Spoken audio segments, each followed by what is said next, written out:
I want to take you guys through the process of making a thumbnail for a YouTube video. I'm using Photoshop. I'm using a very old version of Photoshop, 7.0. I've been using 7.0 since the year 2001, and I'm very comfortable with it, and I just haven't upgraded because I really don't need to, because I'm not really, Photoshop is something you need if you're really active in graphics, webmastering, and stuff like that, and, just to make a couple of thumbnails. You don't need the newest version. But this is an esteemed picture of Reggie. One of the last photos he took when he was on the force, And what I want to speak on is the fact that Reggie Wright Jr. claims that he was actually medically retired from the police force. And I know personally that that's not true. A lot of other people probably suspect that it's not true, but I guess, it's human nature to believe somebody.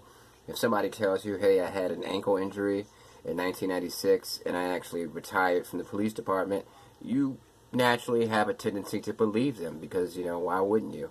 Why would they lie about something like that? But then again, you have to think about it. It's like if somebody tells you, yeah, I was working as a fireman, but I had to become medically, I was medically retired because my hand, I had a hand injury, and both my hands were messed up, so I had to retire. And then you ask them, what did you do after that? Oh, I became a pitcher for a baseball team. And it's like, okay, that doesn't make sense. You were retired because of your ankle, so you couldn't do police work, but then you became security. And you were active, you were protecting high-profile rappers, protecting an entire record label, you had a weapon. So I don't understand. If you were medically retired because your ankle was so bad that you couldn't do police work, why were you able to do security work?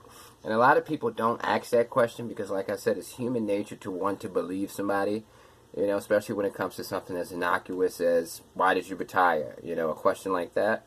But at the end of the day, Reggie Wright Jr. was forced to quit the police force because he was compromising his father. Reggie Wright Sr. had about 20 years on the force by the time 1996 came around.